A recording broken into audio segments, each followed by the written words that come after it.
마이크 소리 조금만 크게 해주시면 됩니다. 파울링 안 나도록. 네, 됐습니다. 이 정도면. 예. 제가 2년 반 동안 참 예방주사 꾹꾹 맞고, 사람 많은데 안 가고, 이제 여러분을 위해서 그렇게 제가 조심을 했는데, 저를 위해서도 조심을 했죠. 근데, 역시 코로나가 오더라고요. 그래, 이제 확진이 돼서 지금 오늘이 12일째입니다.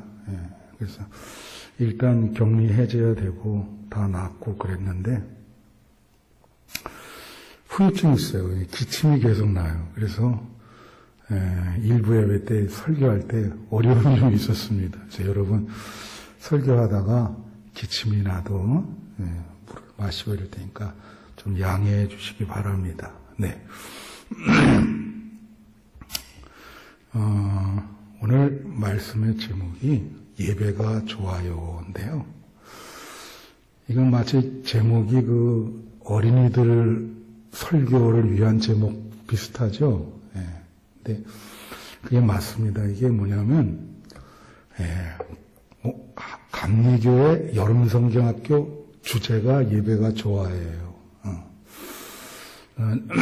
제가 왜 이걸 하냐면, 제가 충청연회 이 기독교 교육 위원장이라, 금년도 여름성경학교 주제 감명을 했어요. 예배가 좋아요라는 말을. 근데 이제 말씀 전에 여러분 하나 알아야 되는 게, 뭐 성경학교라든가 이런 교육 프로그램은 그냥 나오는 게 아닙니다. 이제 우리 이제 애들 1박 2일로 캠프에 가지만, 이제 이 교육 프로그램이라는 어떻게 나오냐? 우리가 교육학적인 용어로 그걸 진단이라 그래요. 진단. 그래서 2년 반 동안 제일 문제가 된 게 뭐였죠? 예배입니다. 그죠? 예배 드리는데 어려움이 많았어요. 어른들도 많았지만 애들도 예배 드리는데 어려움이 많았어요. 코로나 때문에.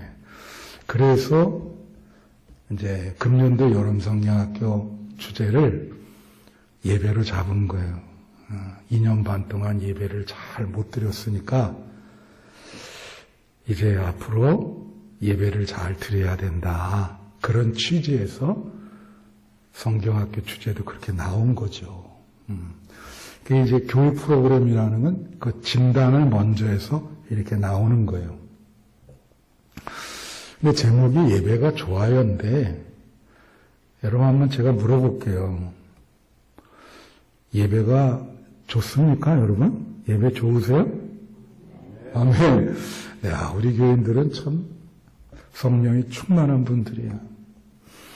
근데 많은 분들이 예배를 좋아서 드리는 것보다는 그냥 안 드릴 수 없으니까 드리는 분들이 참 많아요. 왜 여러분 권투 하면 챔피언이 되면 의무 방어전이라는 걸 해야 돼요. 하기 싫은데 반드시 의무 방어전을 치러야 돼요. 몇 개월 안에. 그거랑 비슷하게 안 드릴 수 없으니까 의무 방어전으로 예배를 드리는 그런 분들이 안 계세요? 그런 분들이 많아요. 근데 일부는 정말 여러분 우리 교인은 다 예배가 좋습니까? 그럴 때 예 하고 다 다행히 대답하셔서 감사한데, 일부 사람들은 예배를 사모하는 사람이 있어요. 그래서 다윗 같은 경우 시편 84편에 보면 주의 궁정에서의 하루가 세상에서 첫날보다 더 아름답고 귀하다. 그런 표현을 썼거든요. 주의 궁정에서 하루라는 말이 성전에서 예배드리는 걸 말하는 거예요. 그 하루 예배드리는 게 세상에서 첫날 지내는 것보다 훨씬 좋다. 그래서 사모한다는 거죠, 다윗은. 다윗은 평생 예배를 사모했습니다. 근데 사실은 우리가, 여러분 그거 아셔요? 우리가 신앙생활, 지금 뭐 단기 선교도 가고, 선교사도 보내고 이렇게 하지만, 대부분 성도들은 신앙생활을 어떻게 이어가냐면, 예배예요, 예배. 어떤 분은 이 주일날 한 번 예배 드림으로 자기가 기독교인이라고 하는 것을 증명합니다. 그죠? 예. 다른 건 뭐 없잖아요. 근데 그 주일날 한 번 예배 드리는 것도 힘들어하는 분이 있다고, 이게. 그러니까 신앙생활이 결국은 평범한 사람은 예배생활인 거예요. 신앙생활이 평범한 사람은 뭐라고요? 예배생활. 뭐 우리가 뭐 순교하거나 무슨 뭐 어디 가서 그렇게, 그건 아주 특별한 사람들이 그렇게 하죠. 하지만 평상시에 신앙생활하는 사람은 사실 예배생활로 자기 신앙생활을 증명하는 것인데, 근데 그 주일날 한 번 예배 드리는 것조차도 힘들어한다고. 그게 자기의 어떤 존재 방식인데, 어떤 분은 뭐 몇 개월에 한 번 드린다든가, 크리스찬으로서의 어떤 상징적인 표지가 뭐냐 이거지. 그래서 대부분은 신앙생활이 예배생활이다. 그래서 예배를 기쁘게 드려야 되는데 억지로 드리는 사람이 많다 이거예요. 그래서 사실 예배가 좋습니까? 그럴 때 자연적으로 나 정말 예배가 너무 좋아요. 이렇게 대답할 수 있는 사람이 몇 명이나 되나. 여러분, 제가 시카고에 유학할 때 거기 종종 말씀드리지만 윌로우 크릭 교회라고 있어요. 한 3만 명 모이는 교회예요. 빌 하이빌스라고. 근데 아주 내가 엊그제 설교 준비하면서 충격적인 얘기를 들었는데, 내가 그 교회에 수요일날 한 4년 다녔는데, 그 목사님이 2년 전에 교회에 좀 불미스러운 일이 있어가지고, 그만두셨더라고요. 그래서 내가, 그때 시절을 생각하면서 충격을 받았는데, 한국에서나 일어날 일이 거기서 일어났더라고. 그래서, 아이고, 어떻게 그런 일이 일어날까. 근데 그분이 처음에 그 교회를 시작할 때, 어떻게 시작했냐면, 교회 나가다가, 시험에 들어서 교회 나가는 것을 그만둔 분들 있잖아요. 그거를 우리가 뭐라 그래요? 우리 그냥 용어로 가나안 교인이라고 그렇게 얘기해요. 가나안 교인. 교회 나가다가 중단한 사람들.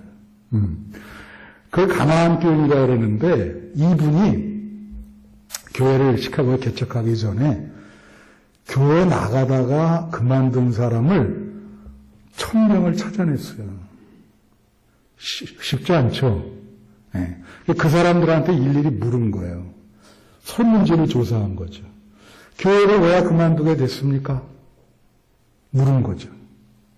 그리고 거기 그만두게 된 20가지 특징이 나와요. 20가지 특징이. 왜 내가 교회에 나가다 그만뒀나? 첫 번째는 뭔지 아세요? 예배가 은혜가 안 됐다는 거예요. 너무 예배가 지루하고, 말씀 듣는 게 별로 와닿질 않았다. 그게 1번이에요. 무슨 말인지 알아요? 그래서 이 사람이 다시 교회를 시작하면서 그 20가지의 부족한 점을 보완한 거예요. 예배를 어떻게, 하나님 말씀을 어떻게 지루하지 않게 예배자 중심으로 잘 예배를 이렇게 기쁘게 드릴 수 있겠는가, 그거를 시작을 하는 거예요. 그래서 이제 그렇게 많이 모이게 됐죠. 그래서 이 신앙생활의 중심이 예배생활에, 예배 드리는 기쁨이 우리한테 있어야 되는데, 그래가지고 A.W. 토조라고 하는 캐나다 목사 있습니다. 이분은 이렇게 얘기했어요. 우리 성도는 예배를 드리기 위해서 태어났다. 이거 이게 대단한 거죠. 그래서 그런 말을 했어요.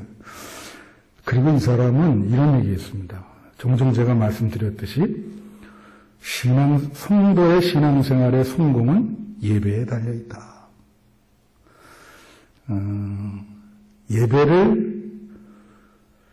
예배에 성공하면 신앙생활이 성공하고 예배에 실패하면 신앙생활이 실패할 것이다.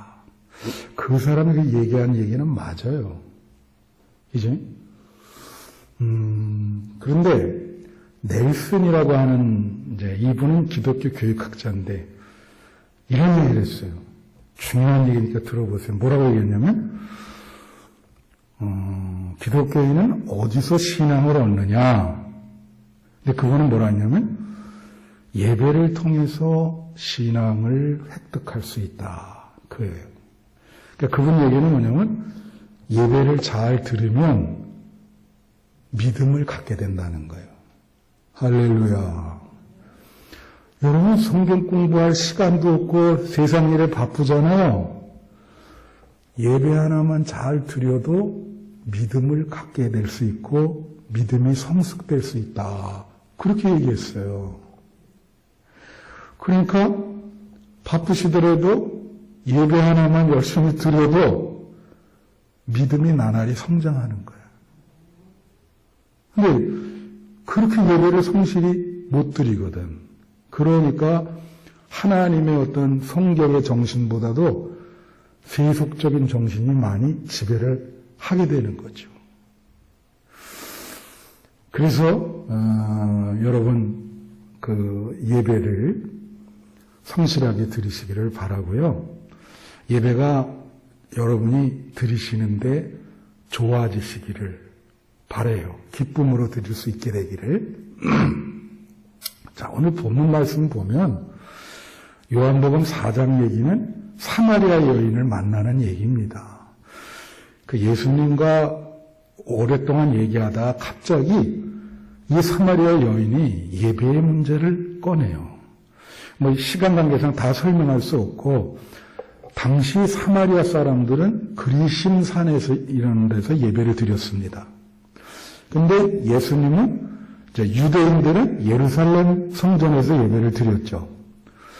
그러니까 사마리아 여인이 갑자기 예수님께 질문하는 거예요. 우리는 그리심산에서 예배를 드리는데 그 예배를 어디서 드려야 맞느냐고 이렇게 질문했어요. 그랬더니 오늘 말씀에 21절을 비춰주시면 21절 요한복음 4장 뭐라고 하면 예수께서 이르시되 여자여 내 말을 믿으라. 이 산에서도 말고 예루살렘에서도 말고 너희가 아버지께 예배할 때가 이르리라. 여기 뭐라고 그러죠? 여기서 이 산은 뭐냐면 그리심산을 말하는 거예요. 이 산도 말고 예루살렘도 말고 아버지께 참으로 예배할 때가 온다. 이제 그런 얘기를 했어요. 자, 이것은 뭘 말하냐면 예배라고 하는 것은 장소가 문제가 아니다는 거예요. 그렇죠? 예수님의 대답은 장소가 문제가 아니다. 이제 그러면서 예배를 어떻게 드려야 되는지를 가르쳐주고 있는 겁니다. 자, 여러분 예수님이요 기도를 우리에게 이렇게 기도하라고 가르쳐줬죠. 복음서에. 그게 뭡니까? 주기도문이요. 다음 주에 그 설교를 제가 하는데 주기도문의 내용은 뭐냐면 성도가 무엇을 위해서 기도해야 되는지 너는 이렇게 기도하라. 그 기도의 내용을 가르쳐 주신 겁니다. 근데 성도들이 그거에 근거해서 기도하는 사람은 거의 없어요. 그냥 외우기만 하고 맨날 무릎 꿇고 앉아가지고 복만 달라고 기도하지. 예수님은 뭐라냐면 주기도문대로 기도하라 그랬거든. 요거대로 기도하라. 기도는 내용을 가르쳐 주신 거예요. 내용. 무엇을 위해서 기도해야 될지 내용을 가르쳐 주신 거예요. 너희는 반드시 이렇게 기도하라. 근데 그 내용대로 기도하는 분이 드물어요. 근데 오늘 본문에 보면 예배는 말이에요. 예수님이 뭘 가르쳐 주시냐면 오늘 본문에 중요합니다. 이거는 예배는 어떻게 기도를 드려야 되는지 방법을 가르쳐 주시는 거예요. 오늘 본문에. 그러니까 기도는 무엇을 위해 기도해야 되는지 내용을 가르쳐 주고 예배는 어떤 태도와 방법으로 드려야 되는지 그 방법을 가르쳐 주는 거예요. 그러니까 오늘 다 예배 드리시잖아요. 오늘 예수님 말씀대로 그 방법이 맞는지 한번 오늘 보시길 바래요. 예수님은 장소에 집착하는 거를 반대했어요. 우리가 이것을 이렇게 얘기했죠. 예를 들면 어떤 곳에 가야 예배드려야 은혜가 충만하다. 그런 얘기 하잖아요. 어떤 교회 그 교회에 가야 예배가 은혜가 충만해. 이거 성서적인 게 아니에요. 장소를 그렇게 얘기하면 아닙니다, 그거는. 제가 이번에 이제 코로나19 하여튼 말이에요. 이게 우리 시대는 코로나19 시대가 많은 게 그렇게 조심해도 이게 걸리더라고요. 근데 격리를 하라 그러니까 집사람은 안 걸렸단 말이에요. 둘이 다 걸렸으면 좋았을 텐데 우리 집사람이 도움이 안 되네. 근데 나는 안방에 조그만데 격리하고 있어요. 본인은 바깥에. 근데 그 안방에 창문이 딱 하나뿐이 없어요. 이렇게 바깥으로 난 요게 창문인데 삼세끼 시간 되면 골로 와가지고 창문을 열고 밥 딱 집어넣어줘요. 내가 그래서 일주일 동안 뭘 경험했냐면 공간에 갇혀있는 경험을 한 거예요. 처음이에요. 그래서 이게 만약에 이제 감옥이나 그렇게 되겠죠. 이게 공간이 너무 크지 않은 공간이죠. 근데 일주일 있다 보니까 별 생각이 다 드는 거예요. 그죠? 여러분 공간이 거기에 나갈 수 없게 제한이 되면 시간도 제한되는 겁니다. 왜 그런지 아세요? 시간이라는 게 뚝딱뚝딱 이게 절대적인 시간이 가지만 인간이 시간을 느끼는 거는 자기가 활동을 하거나 사람을 만나면서 시간을 느끼게 되는 거예요. 근데 그게 이제 자기의 주관적인 시간인데 아무도 만날 수도 없고 활동도 못해. 그 안에 앉아있기만 해야 돼. 그러니까 시간도 멈춘 거예요. 일주일 동안 공간과 시간이 딱 멈춘 거예요. 내가 그래서 생각을 했어요. 여기서 내가 자유롭게 할 수 있는 거는 생각하는 거. 그리고 내가 여기서 뭘 할까? 만약에 내가 여기서 기도를 하고 이러면 그 공간이 거룩한 공간이 되는 거죠. 그렇지만 내가 그렇게 하지 못하면 이 공간이 아주 괴로운 공간이 되는 거예요. 그래서 주일날 예배를 드리는데 어떤 일이 있었냐? 집사람이 안 걸렸으니까 같이 못 드려요. 근데 뭐라냐면 그래도 당신이 목사니까 주일 예배를 인도해야 된다는 거야. 나는 평신도니까. 그 어떻게 하냐면 안방문을 좀 열어놓은 거예요. 그 당신은 마루에 여기 있죠. 거실에. 볼 수는 없지만 내 소리는 듣잖아요. 그러니까 내가 이제 찬송가 몇 장 부르. 아니 사회를 봐도 되는데 평신도가 왜 사회를 보니 나보고. 목사가 봐야지. 그래서 거기까지는 내가 이해를 하고 그럼 대표 기도를 평신도가 하라. 대표 기도는 평신도가 하잖아요. 그랬더니 아니래. 목사가 있는데 왜 자기가 대표 기도를 하냐. 왜 코로나19 걸려있는데 그 쉴 목소리로 내가 대표 기도까지 하겠습니까? 대표 기도를 했어요. 그렇게 목사는 코로나 걸려도 예배를 인도해야 되더라고요. 그게. 내가 예배를 받는 게 아니라. 그래서 우리 집사람도 양이니까 그래서 그 아픈데 거기서 또 성경을 펼치고, 예? 한 30분 예배를 드렸다니까. 그럼 거기가 교회당이 아니잖아요. 그래도 예배를 드리는 거죠. 거기에 하나님이 함께 하시고 그 예배 드리면서 하나님과 소통을 하고 그런 거예요. 여러분 사무실에서도 예배 드릴 수 있어요. 장소에 여러분이 국한되면 안 돼. 한국 교인들이 어디 가야 뭐 은혜롭다. 자꾸 장소에 집착을 해. 예수님을 반대하는 거예요. 아니다. 그러면서 뭐라고 얘기를 하냐면 23, 24절에 그렇게 얘기해요. 예배 드리는 방법을 가르쳐 주는 겁니다. 23, 24절에 보면 뭐냐면 아버지께 참되게 예배하는 자들은 영과 진리로 예배할 때가 오나니 곧 이때라. 아버지께서는 자기에게 이렇게 예배하는 자들을 찾으시니라. 하나님은 영이시니 예배하는 자가 영과 진리로 예배할지니라.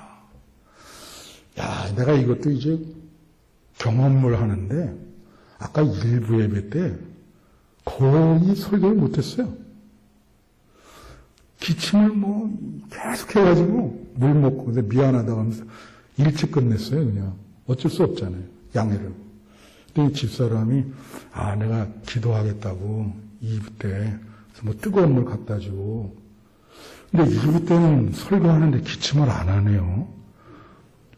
할렐루야. 집사람 기도빨이 받는 건지 하여튼 전혀 그래서 여기 지금 뭐라 그러냐면 하나님은 영이시니 예배하는 자가 영과 진리로 예배한다 이거예요. 자, 방법을 가르쳐 줬죠. 예배하는 방법이 뭐예요? 다 같이 영과 진리로 반드시 그렇게 예배하라고 가르쳐 주는 거예요. 그러면서 뭐라고 얘기하시냐면 영과 진리로 예배하는 자를 내가 찾고 있다. 오늘 여러분 예배드리기 전에 하나님이 지금 여러분 마음을 체크하고 계세요. 여러분은 의식을 못하지만 뭘 체크하죠? 여기 나오잖아요. 영과 진리로 예배하는 자들 찾고 있다. 그렇게 예배하는 자들이 있는지 찾고 있다. 여러분, 여기 예배에 올 때 세상적인 모든 세속적인 생각, 가치관 이건 모두 내려놔야 되거든. 그리고 근심, 걱정 이거 다 내려놓고 세상적인 생각, 문제들 이거 다 내려놔야 돼.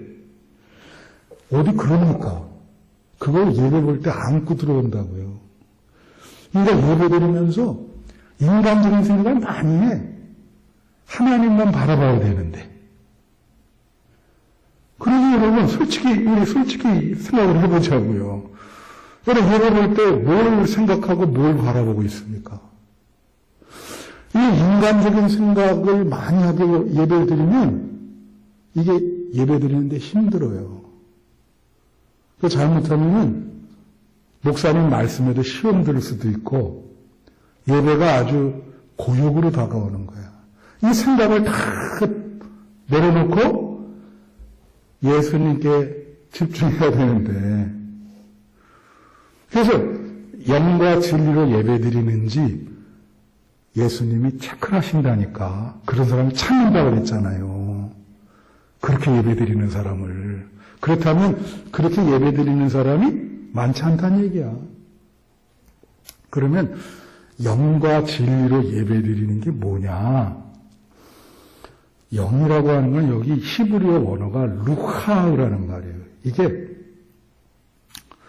어떤 호흡 이런 뜻인데 이게 결국은 성령과 같은 의미입니다. 성령. 그러니까 영으로 드린다는 것은 성령으로 드린다는 거예요. 예배를. 그 다음에 진리라는 말은 에메트라고 하는 히브리어인데 이건 무슨 뜻이냐면 아멘 그러잖아요. 우리가 아멘. 아멘이 이 에메트에서 나온 거예요. 아멘의 뜻은 뭐냐면 당신 말이 맞다라는 뜻이에요.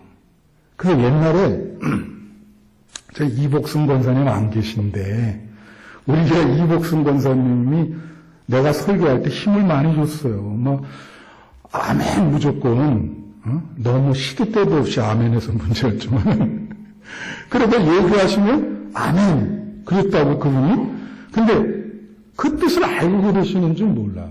근데 그 아멘이라는 뜻은 뭐냐면, 당신을 통해서 울려 퍼지는 하나님의 말씀이 맞습니다. 그런 뜻이. 당신이 선포하는 하나님 말씀이 맞습니다. 그게 에네트예요. 에네트. 그게 진리, 진실하게 드린다. 이 에네트는 무슨 뜻이 있냐면요. 말씀이 우리 마음에 꽂힌다. 그런 뜻이 있어요. 여러분 못 박는 거 있죠. 못 박다. 못. 그러니까 마음에 하나님의 말씀을 대못 박듯이 박는 거예요. 하나님의 말씀을. 그게 진리로 드리는 거예요. 그럼 그거는 말씀을 들을 때 저 말이 맞다. 하나님의 말씀이 맞다.